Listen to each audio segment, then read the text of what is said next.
बिस्मिल्लाहिर्रहमानिर्रहीम।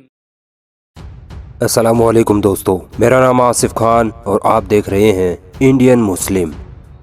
गीदड़ की तरह 100 साल की जिंदगी जीने से बेहतर है कि मैं शेर की तरह एक दिन की जिंदगी जीऊं। ये अल्फाज थे उस शेर मैसूर के जिसने ताकतवर अंग्रेजों को घुटने टिकवा दिए थे। वो शेर मैसूर था हजरत टीपू सुल्तान। टीपू सुल्तान की बहादुरी, दानिशमंदी और ताकत की जितनी तारीफ की जाए उतनी कम है। वो टीपू सुल्तान ही था जिसने अपनी आखिरी सांस तक अंग्रेजों को भारत पर कब्जा करने से रोके रखा था। टीपू सुल्तान भारत के इतिहास का सबसे पहला स्वतंत्रता सेनानी था। दुनिया का सबसे पहला रॉकेट बनाने वाला भी टीपू सुल्तान ही था। आज इसी टीपू सुल्तान की उस तलवार के बारे में बात करेंगे जिसने पूरी दुनिया में भारत का नाम रोशन कर दिया है। दोस्तों, हजरत टीपू सुल्तान की तलवार वो तलवार थी जिससे अंग्रेज भी थर-थर कांपते थे। ये कोई आम तलवार नहीं है। आखिर ऐसा क्या है इस तलवार में जो ये भारत के इतिहास की सबसे महंगी चीज बन गई। खबर के मुताबिक टीपू सुल्तान की तलवार लंदन के बोहाम हाउस में तकरीबन 140 करोड़ रुपए में नीलाम की गई है। भारत के इतिहास में आज तक इतनी महंगी कोई भी चीज नीलाम नहीं हुई है। सोचिए कितनी अहम होगी ये तलवार। दोस्तों, सन 1799 ईस्वी में टीपू सुल्तान और अंग्रेजों के बीच श्रीरंगपट्टनम की एंग्लो मैसूर की चौथी और सबसे घातक जंग हुई थी। टीपू सुल्तान अपने देश भारत के लिए आखिरी सांस तक लड़ते रहे मगर वो अंग्रेजों को हरा नहीं पाए। इसी जंग के बाद अंग्रेजों ने भी टीपू सुल्तान की तारीफ करते हुए कहा था कि टीपू भारत का सबसे ताकतवर और समझदार सुल्तान था।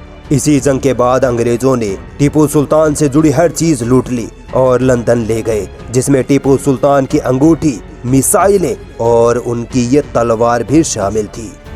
दोस्तों, आपको हैरानी होगी कि टीपू सुल्तान की तलवार को सन 2004 में विजय माल्या ने भी 1.5 करोड़ में खरीदा था। दोस्तों, टीपू सुल्तान की तरह ही उनकी ये तलवार भी इतनी ताकतवर थी कि अंग्रेजों के मजबूत लोहे के कवचों को भी चीर फाड़ देती थी।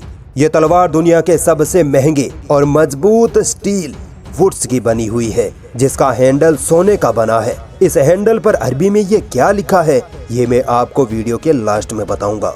दोस्तों, अंग्रेजों के मुताबिक टीपू सुल्तान की तलवार बनावट में दुनिया की बाकी तलवारों से काफी अलग है। इसकी डिजाइन, इसका मटेरियल अद्भुत है। एक तलवार अगर 140 करोड़ रुपए में नीलाम हो तो इसकी खासियत, खूबी और ताकत का अंदाजा आप खुद लगा सकते हैं। एक तरफ जहां टीपू सुल्तान की तलवार ने पूरे भारत का नाम रोशन किया है तो वहीं भारत के ही कुछ लोगों को इससे जलन हो रही है क्योंकि इनके पूर्वजों की कोई चीज इस मुकाम तक आज तक नहीं पहुंच पाई। दोस्तों, टीपू सुल्तान की तलवार के हैंडल पर अरबी में ये कुछ लिखा हुआ है। नफरत फैलाने वालों ने इसे लेकर ये फैला दिया कि इस पर लिखा है कि काफिरों को मारो, अल्लाह मुझे काफिरों को मारने की ताकत दे वगैरह। मगर वो कहते हैं ना कि अनपढ़ गवार गधों को क्या मालूम पढ़ाई लिखाई क्या चीज होती है। आइए मैं बताता हूँ आपको कि क्या लिखा है इस तलवार के हैंडल पर। सबसे पहले अरबी में लिखा है या नसीरू, जिसका मतलब है मदद करने वाला। उसके बाद लिखा है या फत्ताहू, यानी फतह देने वाला या कामयाबी देने वाला। फिर दोबारा लिखा है या नसीरू। उसके बाद लिखा है या मोइनू, जिसका मीनिंग है सहारा देने वाला। और लास्ट में लिखा है या ज़हीरुल्लाह, यानी सपोर्ट करने वाला या रहनुमाई करने वाला। इसके अलावा दोनों साइड पर या अल्लाहु लिखा है। दोस्तों, ये अल्लाह के नाम है।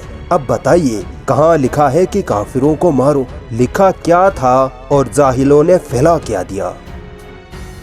दोस्तों, टीपू सुल्तान की पूरी हिस्ट्री देखना चाहते हैं तो हमारी ये वीडियो जरूर देखें जिसका लिंक डिस्क्रिप्शन में दे दिया गया है। जाते जाते कमेंट बॉक्स में हजरत टीपू सुल्तान के लिए दुआई कलिमात जरूर लिख के जाएं।